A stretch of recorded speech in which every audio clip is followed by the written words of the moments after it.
हरियाणा विद्यालय शिक्षा बोर्ड कक्षा 7 हिस्ट्री अध्याय 2 दक्षिण के राज्य चालुक्य पल्लव एवं चोल। दक्षिण भारत के राजवंश चालुक्य राजवंश, बादामी, वेगी, कल्याणी। पल्लव राजवंश, चोल राजवंश। चालुक्य विंध्याचल पर्वत से लेकर कन्याकुमारी तक का विशाल प्रदेश दक्षिण प्रदेश या दक्षिणापथ कहा जाता है। 7वीं से 13वीं शताब्दी तक यहाँ अनेक राजवंश चालुक्य, पल्लव, राष्ट्रकूट, चोल, पांड्य आदि थे। दक्षिण के इन राज्यों ने भारतीय सभ्यता और संस्कृति के उदय होने में महत्वपूर्ण योगदान दिया। इस अध्याय में हम चालुक्य, पल्लव एवं चोल शासकों का वर्णन करेंगे। चालुक्य वंश के अभिलेखों के आधार पर इस वंश के 3 शाखाएं मानी जाती हैं। इन्हें सूर्यवंशी तथा चंद्रवंशी बताया गया है। ये तीनों शाखाएं बादामी या वातापी के चालुक्य, पूर्वी या वेगु के चालुक्य, कल्याणी के चालुक्य के नाम से थी।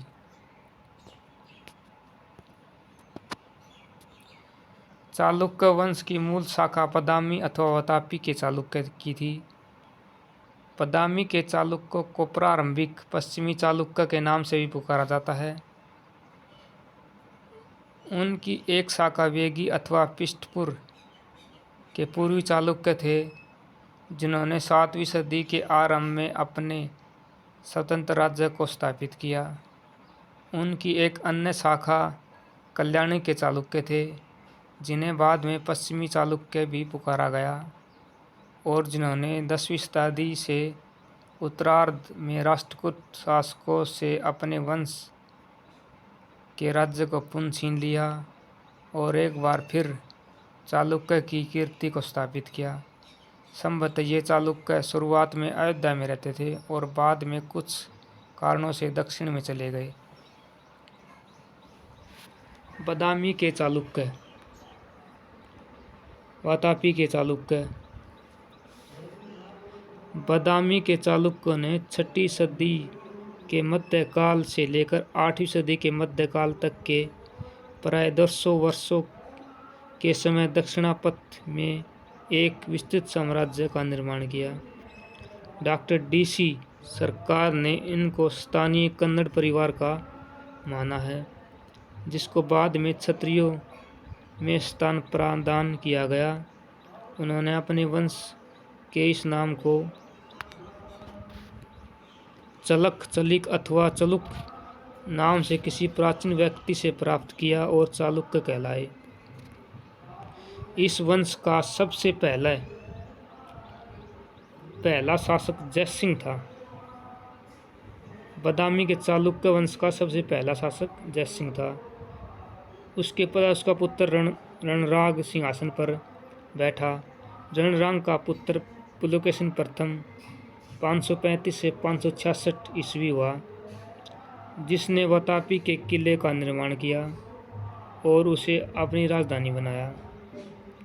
उसका उत्तराधिकारी कीर्तिवर्मन प्रथम था, जिसने कदम,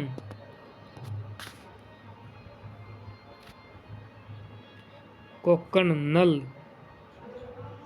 आदि राजवंशों के राजाओं को परास्त करके अपने राज्य का विस्तार किया। इसकी मृत्यु के पश्चात उसके भाई मंगलेश ने गद्दी के उत्तराधिकारी पुलकेशिन द्वितीय को संघर्षण बनकर शासन किया। इसके पश्चात पुलकेशिन द्वितीय शासक बना। क्या आप जानते हैं,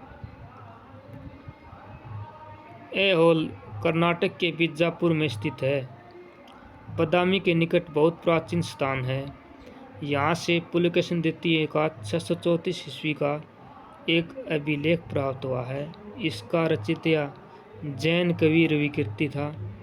इस अभिलेख में पुलकेशिन द्वितीय की विजय का वर्णन है। पुलकेशिन द्वितीय 610 से 642 पुलकेशिन द्वितीय ने अपने चाचा मंगलेश से युद्ध करके सिंहासन प्राप्त किया, क्योंकि मंगलेश उसके वश हो जाने के पश्चात भी उसे सिंहासन देने के लिए तैयार नहीं हुआ था। इस कारण पुलकेशिन के शासन का आरंभ संघर्ष और कठिनाइयों से आरंभ हुआ, परंतु उसने अपनी योग्यता से चालुक्य को श्रेष्ठता प्रदान की। पुलकेशिन द्वितीय ने दक्षिण में कदम्बों, कोंकण के मौर्यों एवं उत्तर के गुर्जरों को परास्त किया। उसने उत्तर भारत के महान सम्राट हर्षवर्धन को हराया। पूर्व में कलिंग को परास्त किया। पृष्ठपुर को जीतकर अपने भाई विष्णुवर्धन को राज्यपाल बनाया। वेगी के चालुक्य, जिन्हें पूर्वी चालुक्य भी कहा जाता है। पुलकेशिन द्वितीय ने अपने भाई विष्णुवर्धन को पृष्ठपुर का राज्यपाल बनाया था, परंतु उसने बहुत शीघ्र ही अपने आप को स्वतंत्र शासक घोषित कर दिया। विष्णुवर्धन ने मकरध्वज विषमसिद्धि नामक उपाधियां धारण की। उसके बाद कई शासक जैसे जयसिंह प्रथम, इंद्रवर्मन आदि हुए। पूर्वी चालुक्यों की पहली राजधानी पृष्ठपुर थी। उसके बाद वेगी बनी और अंत में राजमहेंद्री बनी। विष्णुवर्धन प्रथम के बाद 633 से 848 ईस्वी अनेक राजाओं ने वेगी वंश को संभाला।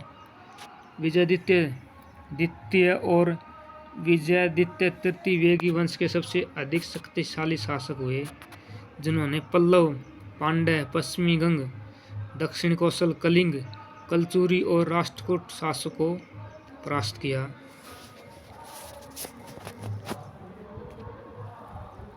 विजयादित्य तृतीय के पश्चात चालुक्य भीम 892 से 921 शासन बना। उसका संपूर्ण शासनकाल राष्ट्रकूट शासक कृष्ण तृतीय से संघर्ष करते हुए बीत गया। वह कई बार परास्त भी हुआ, परंतु इस संघर्ष ने चालुक्यों की शक्ति को दुर्बल बना दिया। राजवंश के विभिन्न व्यक्तियों ने बाहरी शक्तियों की सहायता लेकर सिंहासन पर अधिकार करने का प्रयत्न किया। 1063 ईस्वी तक वेगी के अनेक शासकों ने शासन किया, लेकिन चालुक्यों की शक्ति निरंतर कमजोर होती गई। अंत में चोल शासक कुलोत्तुंग ने वेगी के शासक विजयादित्य सप्तम को पराजित कर इस वंश के साम्राज्य को चोल साम्राज्य में मिला लिया। कल्याणी के चालुक्य। कल्याणी के चालुक्य पश्चिमी चालुक्य। कल्याणी के चालुक्य की शुरुआत में राष्ट्रकूट शासकों के अधीन थे।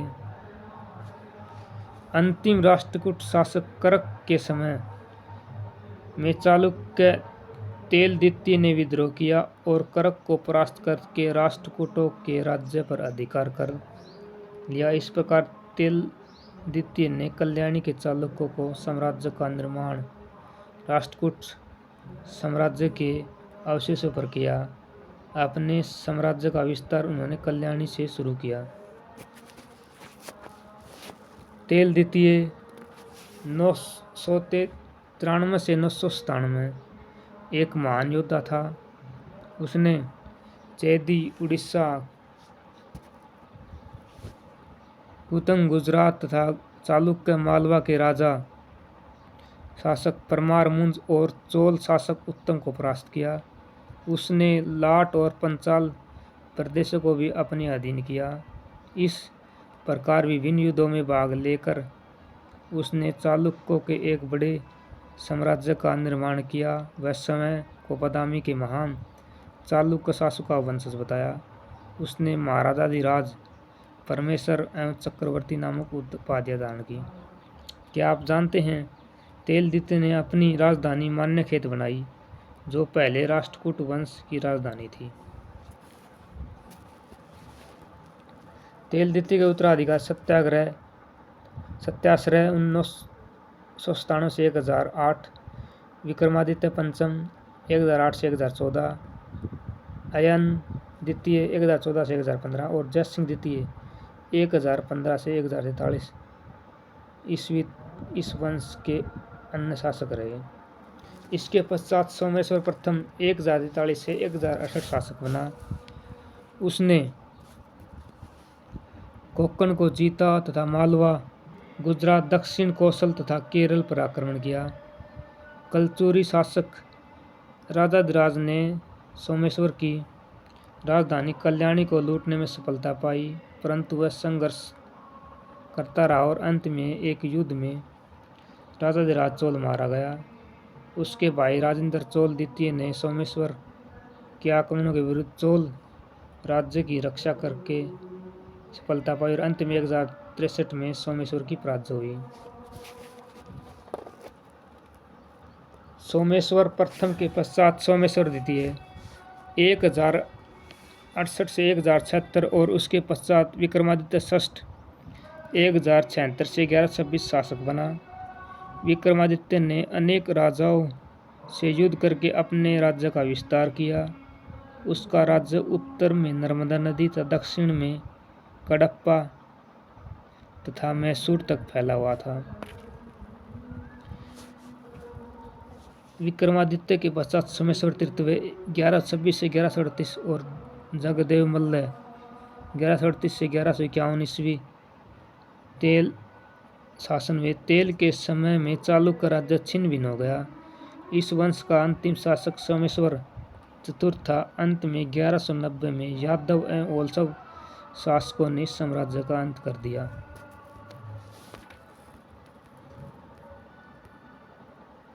चालुक्य शासकों की उपलब्धियां। विशाल साम्राज्य की स्थापना। चालुक्य वंश के शासकों ने दक्षिणापथ में एक विशाल साम्राज्य स्थापित किया। इस वंश के शासकों में अनेक महान योद्धा हुए और उन्होंने उत्तरी तथा दक्षिणी भारत के अनेक शासकों को परास्त करने में सफलता पाई। पुलकेशिन द्वितीय और कुछ अन्य शासकों ने अश्वमेध यज्ञ भी किए।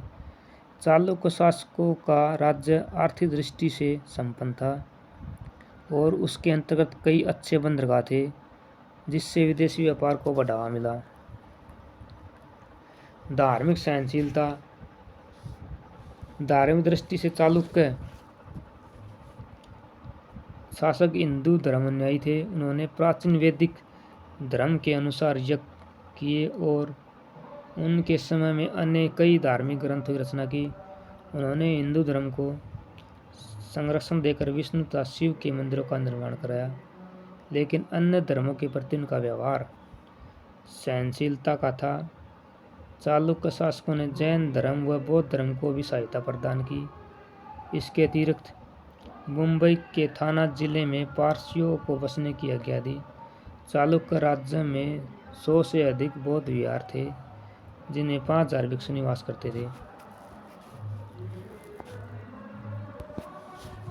कला और स्थापत्य कला का विकास। सबसे अधिक वास्तुकला की प्रगति इसी समय में हुई, विशेषकर चित्रकला व ललित कला। अजंता के भित्ति चित्रों में से कुछ निर्माण चालुक्य शासकों के समय में हुए। चालुक्यों ने अपनी पृथक वेशर शैली का विकास किया। पुलकेशिन द्वितीय के दरबार में पारसिया के राजदूत के स्वागत का दृश्य लोकसभा गैलरी से साभार। गुफा मंदिर बादामी, शिव मंदिर पदुडुकल।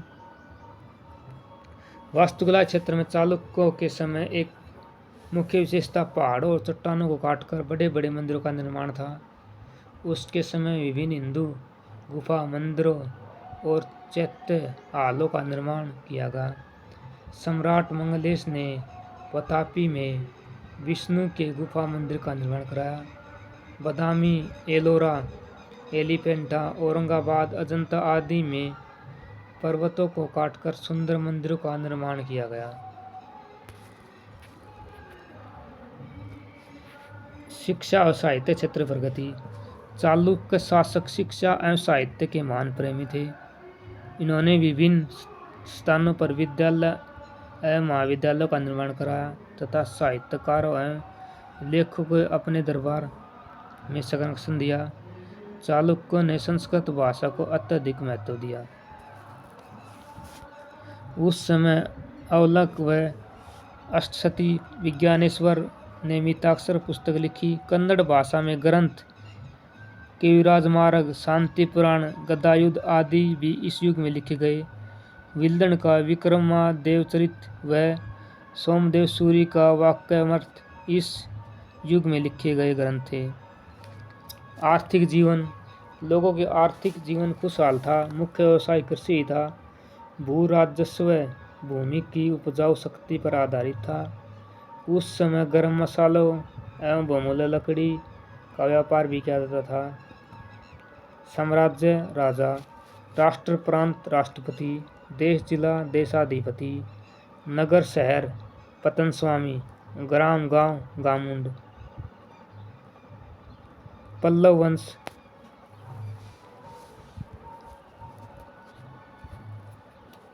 भारत के सुदूर दक्षिण पल्लव राजवंश का उत्थान हुआ। सुदूर दक्षिण इस भाग को तमिल प्रदेश भी पुकारा गया है।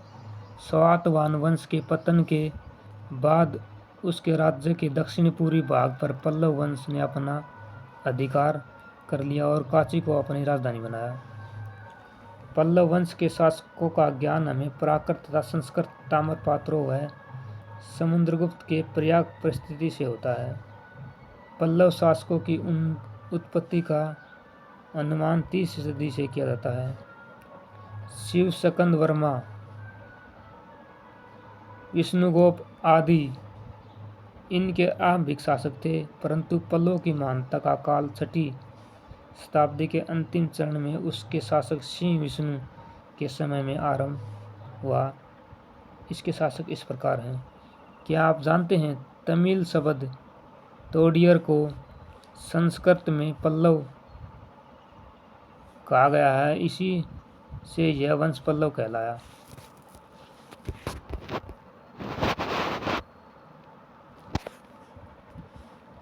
विभिन्न पल्लव शासक। सिंह विष्णु 575 से 600। सिंह विष्णु एक महान शासक था। उसने कावेरी से कृष्णा नदी तक अपने साम्राज्य का विस्तार किया। सिंह विष्णु ने साहित्य और कला को संरक्षण दिया। संस्कृत का महान कवि भारवी उनके दरबार में था। उस समय में महाबलीपुरम नगर कला का केंद्र बन गया था। उसने अवनीसिंह की उपाधि धारण की थी। उसने चोलों को पराजित कर चोल मंडलम पर अधिकार कर लिया था। महेंद्रवर्मन प्रथम 600 से 630। शिव विष्णु के 50वां पुत्र महेंद्रवर्मन शासक बना। शिव विष्णु के पुत्र महेंद्रवर्मन के समय में पल्लव और चालुक्य का संघर्ष आरंभ हुआ, क्योंकि दोनों ही दक्षिण भारत में अपनी अपनी शक्ति के विस्तार के लिए प्रयास थे। पल्लवों ने कदमों के साथ मिलकर चालुक्य शासक पुलकेशिन द्वितीय की शक्ति के विस्तार को रोकने का प्रयत्न किया। इस कारण पुलकेशिन द्वितीय ने पल्लव राज्य पर आक्रमण किया। इस आक्रमण से पल्लव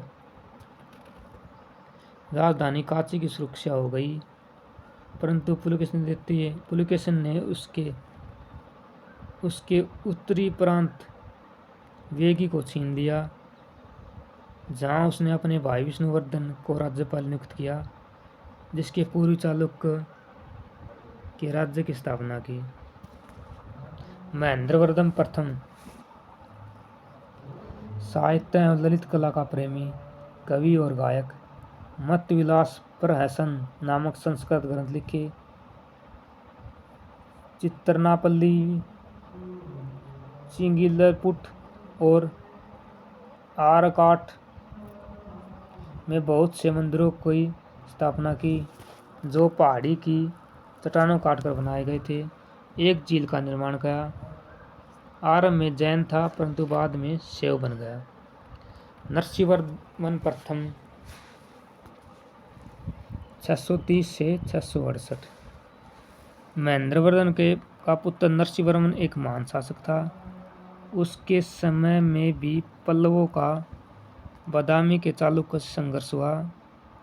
चालुक्य शासक पुलकेशिन द्वितीय ने उसके राज्य पर आक्रमण किया और 642 ईस्वी में उसकी राजधानी वातापी पर अधिकार कर लिया। इन्हीं युद्धों में पुलकेशिन द्वितीय मारा गया और पल्लवों ने चालुक्य राज्य के दक्षिणी भाग पर अधिकार कर लिया। नरसिंहवर्मन ने चालुक्य की शक्ति को दुर्बल करके मैसूर तक अपने साम्राज्य का विस्तार किया। इसके पश्चात उसने चोल, चेर तथा पांड्य शासकों को परास्त करके दक्षिण की ओर अपने साम्राज्य को और अधिक विस्तार किया। नरसिंहवर्मन ने महाबलीपुरम, महामल्लपुरम में मंदिरों का निर्माण कराया, जो अब महामल्लपुरम के रथ मंदिर कहलाते हैं। इनमें चित्रापल्ली के मंदिर बनवाए।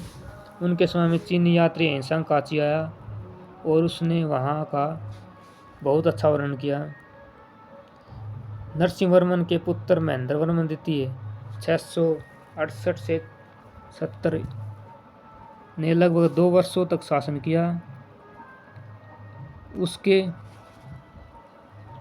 पश्चात उसका पुत्र परमेश्वर वर्मन प्रथम 670 से 695 तक सिंहासन पर बैठा।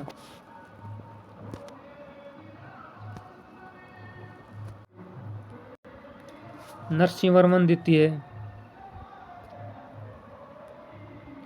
695 से 722 ईस्वी। परमेश्वर वर्मन के पुत्र नरसिंहवर्मन द्वितीय का समय शांति का रहा। उसके समय में राज्य की समृद्धि बढ़ी। उसने चीनी सम्राट के दरबार में अपना राजदूत भेजा। नरसिंहवर्मन द्वितीय की मृत्यु के पश्चात उसका पुत्र परमेश्वर वर्मन द्वितीय 721 से 739 सिंहासन पर बैठा। परमेश्वर वर्मन के उत्तराधिकारी नंदीवर्मन व अपराजित हुए, जो अयोग्य निकले। चोल शासक आदित्य प्रथम ने 893 में इस वंश का अंतिम शासक अपराजित पर आक्रमण करके उसे मार डाला। इसके पल्लव साम्राज्य का अंत हो गया। नरसिंहवर्मन द्वितीय काची, कैलाश मंदिर और महाबलीपुरम के तट पर अनेक मंदिर बनवाए। अनेक विद्वानों को आश्रय प्रदान किया। विद्वान दंडी ने दशक कुमार चरित नामक काव्य ग्रंथ की रचना की। काची का कैलाश मंदिर। पल्लव शासकों की उपलब्धियां। शासन व्यवस्था। पल्लवों की शासन व्यवस्था बहुत कुछ गुप्त और मौर्य सम्राटों के समान व्यवस्था के समान थी। उसने सम्राट राज्य का प्रधान था। वह बड़ी बड़ी उपलब्धियां धारण करता था और राज्य की संपूर्ण शक्तियां उसमें केंद्रित थी। परंतु सम्राट की सहायता के लिए विभिन्न मंत्री और राज्य के अनेक बड़े पदाधिकारी होते थे। संपूर्ण राज्य को राष्ट्रों, विषय, जिलों, कोटम, तहसील और गांव में बांटा गया। भट्टारक इसकी महत्वपूर्ण उपाधियां थी। इसकी शासन व्यवस्था में ग्रामीण शासन को काफी स्वतंत्रता मिली हुई थी। कोटम प्रशासन की एक इकाई जिसमें अंतर्गत गांवों का एक समूह होता था। शिक्षा व साहित्य। पल्लव शासकों के समय में साहित्य प्रगति भी बहुत हुई। काची के विश्वविद्यालय में इस प्रगति के बहुत सहयोग दिया। पल्लव शासकों ने विद्वानों को आश्रय दिया। सम्राट सिंह विष्णु ने समकालीन विद्वान भारवी को अपने दरबार में आने हेतु आमंत्रित किया था तथा विद्वान दंडी को उसके राज्य में राजकीय संरक्षण प्राप्त हुआ।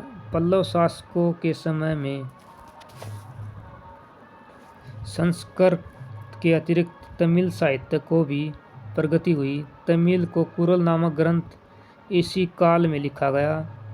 पल्लवों द्वारा काची के समीप एक मंडप में महाभारत के निमित्त पाठ का प्रबंध करवाया था। धर्म।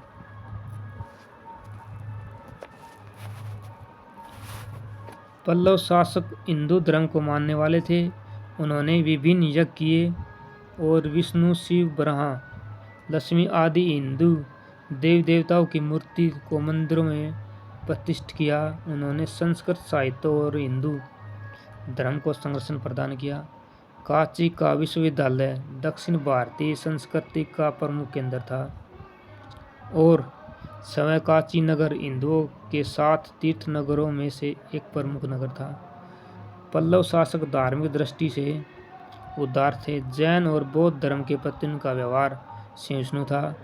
उसके समय में शैव और वैष्णव साहित्य की प्रगति हुई। उन्होंने जैन और बौद्ध धर्म को भी संरक्षण दिया।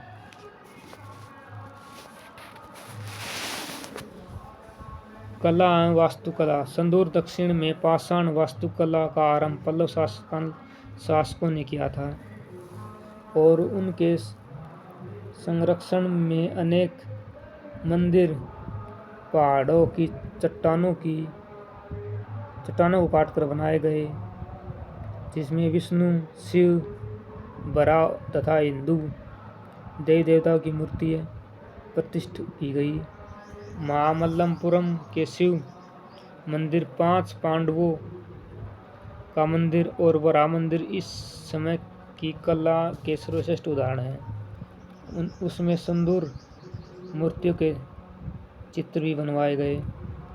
त्रिमूर्ति, गंगा अवतरण की मूर्ति, दुर्गा मूर्ति, वराह मूर्ति और 5 पांडवों की मूर्ति बहुत सुंदर हैं। देवी देवता और पशु पक्षियों के चित्रों का यहाँ बहुत सजीवता से चित्रण किया गया है। अंत पल्लव काल की कला एवं वास्तुकला भारतीय कला के इतिहास में निस्संदेह एक प्रकाशमान अध्याय है। सामाजिक आर्थिक स्थिति। पल्लव काल में वर्ण व्यवस्था थी। वर्ण व्यवस्था के आधार पर कार्य विभाजन था।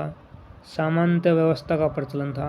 कृषि भूमि पर अधिकतर सामंतों का अधिकार था। सभी वर्ग सामान्य कृषि व्यवसाय से जुड़े हुए थे। व्यापार भी उन्नत था। कपास, गुड़, बहुमूल्य लकड़ी, गरम मसाले इत्यादि का व्यापार किया जाता था। कृषि की उन्नति के लिए पल्लव शासकों ने नहरों, झीलों एवं तालाबों का निर्माण करवाया। राज्य की आय के लिए विभिन्न तरह के 18 कर लगाए गए थे। चोल वंश।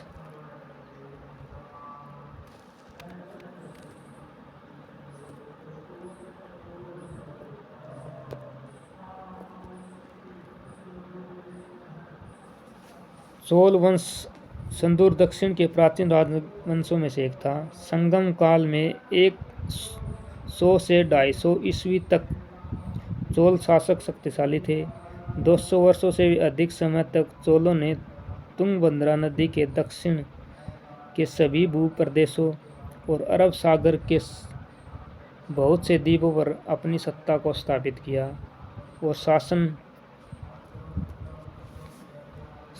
तथा सभ्यता का विकास की दृष्टि से दक्षिण भारत के इतिहास में महत्वपूर्ण स्थान बनाए रखा। चोलों को सूर्यवंशी माना जाता है। चोल शब्द की उत्पत्ति तमिल भाषा के चूल से हुई, जिसका अर्थ भ्रमण करने वाला। जो पहले उत्तर भारत में रहते थे, कालांतर में दक्षिण में चले गए। इसका अर्थ श्रेष्ठ से निकला जाता है। करिकाल शुरुआती शासकों में से एक महान शासक था, जिसने चोल साम्राज्य की उन्नति में शिखर पर पहुंचाया। उसने कावेरीपट्टनम को राजधानी बनाया। उसके बाद कुछ वर्षों के लिए इसकी शक्ति कमजोर हो गई। चोल शासक करिकाल ने कावेरी नदी पर बांध बनवाया था। विभिन्न चोल शासक विजय 850 से 871। 9वीं सदी में चोल शक्ति की पुनः स्थापना में बहुत योगदान विजयपाल का था। उसने पल्लव और पांडवों के संघर्ष से लाभ उठाकर और पल्लव और पांडवों से तंजौर को छीनकर अपनी राजधानी बनाया। उसने कावेरी के निमन घाटी और कोलोसन घाटी पर विजय प्राप्त की।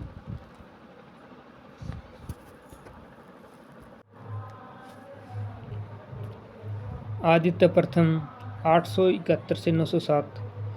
विजाल्य के पुत्र और उत्तराधिकारी आदित्य ने पल्लव शासक अपराजित को पांडवों के विरुद्ध सहायता दी।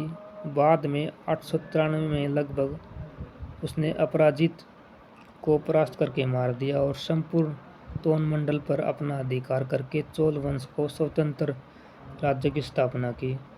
उसने पश्चिमी गंगों को भी अपनी अधीनता स्वीकार करने के लिए बाध्य किया। उसने अपनी राजधानी तंजौर में अनेक शिव मंदिरों का निर्माण करवाया। परांतक प्रथम 907 से 950 ईस्वी। परांतक ने श्रीलंका और पांड्य शासक राज सिंह की सम्मिलित सेनाओं को परास्त करके अपने राज्य का विस्तार किया। राष्ट्रकूट शासक कृष्ण तृतीय ने गंग शासकों के साथ मिलकर चोल राज्य पर आक्रमण करके कमजोर कर दिया। 950 ईस्वी के बाद से 985 ईस्वी तक चोल वंश के शासक काफी कमजोर रहे। राजाराज प्रथम 985 से 1014। राजाराज प्रथम ने चोल वंश की खोई प्रतिष्ठा को पुनः स्थापित किया। उसने अनेक राजाओं को पराजित करके अपने साम्राज्य को सुरक्षित बनाया। वह एक महान विजेता होने के साथ साथ एक कुशल प्रबंधक एवं कला तथा साहित्य का संरक्षक भी था। राजेंद्र प्रथम 1014 से 1044। राजेंद्र प्रथम अपने पिता की तरह एक महान शासक था। उसने अपने पिता के शासनकाल में ही शासन संबंधी कार्यों को निपुणता प्राप्त की थी। उसने अपने पिता के साथ कई महत्वपूर्ण युद्धों में भाग लिया। राजेंद्र प्रथम को चोल साम्राज्य का स्तंभ भी कहा जाता है। उसने साम्राज्य के विस्तार के लिए पांड्यों, चेरों, श्रीलंका, चालुक्य एवं बंगाल आदि पर विजय प्राप्त की। उसने बंगाल, बिहार पर विजय प्राप्त करके गंगैकोंड की उपाधि धारण की तथा गंगैकोंड चोलपुरम नामक राजधानी की स्थापना की। राजेंद्र चोल के उत्तराधिकारियों को विभिन्न शासकों से लंबा संघर्ष करना पड़ा, जिसके कारण उसकी शक्ति कमजोर होती चली गई। राजेंद्र चोल के बाद राजाधिराज प्रथम, राजेंद्र द्वितीय, वीर राजेंद्र, कुलोत्तुंग प्रथम आदि शासक हुए, लेकिन इनकी शक्ति कमजोर होने के कारण चोल वंश का पतन आरंभ हो गया। 1310 में अलाउद्दीन खिलजी के सेनापति मलिक काफूर ने चोलों के प्रदेशों पर अधिकार कर लिया। चोल शासकों की उपलब्धियां। शासन व्यवस्था। चोल शासक कुशल शासन प्रबंध थे। केंद्र के शासन का प्रधान सम्राट होता था और वह सम्मानित उपाधियां ग्रहण करता था। तंजौर, गंगैकोंड चोलपुरम, मुंडीकोंडन और कांची समय से विभिन्न चोल सम्राटों की राजधानियां रही। चोल शासक निरंकुश होते हुए भी प्रजा की भलाई के और सार्वजनिक कार्य में लगे रहना उनका अपना प्रमुख कर्तव्य मानते थे। चोल शासकों ने अपने समय में भी युवराज को चुनने और शासन में उन्हें सम्मिलित करने की परंपरा को आरंभ किया। सम्राट का पद पैतृक होता था। सम्राट की सहायता के लिए मंत्री तथा अन्य बड़े बड़े प्रधान पदाधिकारी होते थे। राज्य के अधिकारियों को बड़ी बड़ी उपलब्धियां और जागीरें दी जाती थी। अधिकारी उच्च और निम्न दो प्रकार के होते थे।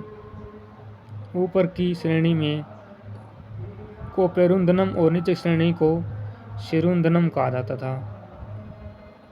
उदनकोटम नामक कर्मचारी राजा का निजी सहायक था।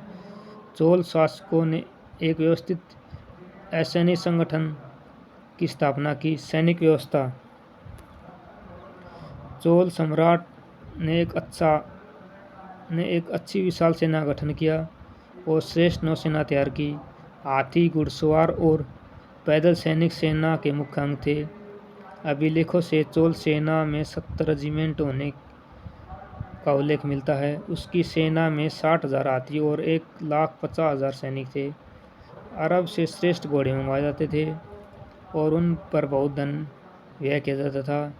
सैनिकों की छावनियाँ होती थी जहाँ उन्हें शिक्षा और अनुशासन का प्रशिक्षण दिया जाता था। सम्राट के अंगरक्षक पृथक होते थे जिन्होंने वेलाई कारा पुकारते थे। योग्य सैनिकों और सरदारों को क्षत्रिय शिरोमणि की उपाधि देकर सम्मानित किया जाता था। न्याय व्यवस्था। चोलों ने एक संगठित न्याय व्यवस्था का गठन किया। अपराध होने पर अधिकतर जुर्माना लगाया जाता था। हत्या किए जाने पर 16 गायों का जुर्माना किया जाता था और मृत्युदंड भी दिया जाता था। राजा सबसे बड़ा न्यायाधीश माना जाता था। प्रशासनिक इकाई। वर्तमान पंचायत व्यवस्था चोल प्रशासन की देन है। वर्तमान पंचायत व्यवस्था चोल प्रशासन की देन है। प्रशासनिक इकाई। चोलों ने संपूर्ण साम्राज्य को 6 प्रांतों में विभाजित किया था। प्रांत को मंडल, 10 उसके अध्यक्ष को वासराय कहा जाता था। मंडलम के विभाजन कोट्टम तथा वलनाडु में होता था तथा कोट्टम को आगे नाडु में विभाजित किया जाता था। नाडु को सभा को नाटार कहा जाता था, जिसमें सभी गांव व नगरों के प्रतिनिधि होते थे। स्थानीय प्रशासन।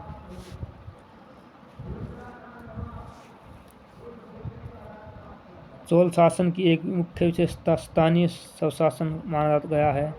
चोल शासन में गांव से लेकर मंडल तक के लिए स्वशासन की व्यवस्था की गई थी। गांव की महासभा का शासन बहुत महत्व था। इसके अतिरिक्त कुर्रम, नाडु और मंडल तक के प्रतिनिधि सभाएं होती थी, जिसमें शासन में सहयोग प्राप्त किया जाता था। गांव में 2 प्रकार की संस्थाएं कार्य करती थी, ऊर तथा सभा। ऊर गांव के सामान्य लोगों व सभा विशेष लोगों का संगठन था। मंडल प्रांत, नाडु जिला, कुर्रम कई गांवों का समूह। आर्थिक स्थिति। चोल शासन में प्रजा सुखी व संपन्न थी। चोल शासकों ने कृषि की वृद्धि के लिए सिंचाई की अच्छी व्यवस्था की थी और जो राज्य की आय और प्रजा की समृद्धि का मुख्य आधार था। उनके समय में व्यापार और उद्योगों में प्रगति हुई थी। राजमार्गों की सुरक्षा का अच्छा प्रबंध था और एक शक्तिशाली नौसेना के कारण समुद्री मार्ग से विदेशी व्यापार में प्रगति हुई। उस समय विदेशों से भी व्यापार होता था। चोल साम्राज्य सामंतीय अर्थव्यवस्था पर आधारित थी। धार्मिक स्थिति। चोल शासक शैव और वैष्णव संप्रदाय के समर्थक थे। चोलों के समय में दक्षिण भारत में शैव और वैष्णव संप्रदाय का प्रसार हुआ। इस काल में मंदिरों का स्थान प्रमुख बन गया। मंदिर धर्म, शिक्षा, कला और जन सेवा के केंद्र बन गए। इस कारण चोल शासकों ने अनेक मंदिरों का निर्माण किया। साहित्य कला। चोल सम्राटों के शासनकाल तमिल साहित्य का स्वर्णकाल था। साहित्य के क्षेत्र में मुख्य काव्य ग्रंथों की रचना हुई। जैन विद्वान तिरुत्केदेवर ने जीवक चिंतामणि, तोलामोली ने सुलामणि और कंबन ने रामावतार नामक ग्रंथ लिखे। ललित कलाएं। चोल शासक महान निर्माता थे। उनके समय में अनेक नगर, झील, बांध एवं तालाब आदि बनवाए गए। राजेंद्र प्रथम द्वारा अपनी राजधानी गंगैकोंड चोलपुरम के निकट बनवाई गई झील बहुत ही विशाल थी। उससे अनेक नहर निकाली गई थी। Mind map. महेंद्र वर्मन प्रथम 600 से 630 ईस्वी, नरसिंहवर्मन प्रथम 630 से 668 ईस्वी, नरसिंहवर्मन द्वितीय 695 से 772, नरसिंहवर्मन द्वितीय 730 से 795। प्रमुख पल्लव शासक। सिंह विष्णु, जिनका शासनकाल 575 से 600 ईस्वी था।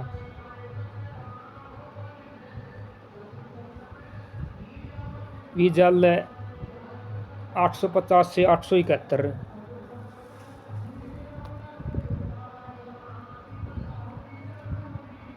आदित्य प्रथम 871 से 907, प्रांत प्रथम 907 से 950, राजाराम प्रथम 985 से 1014, राजेंद्र प्रथम 1014 से 1044। हमारा अध्याय यहीं समाप्त होता है।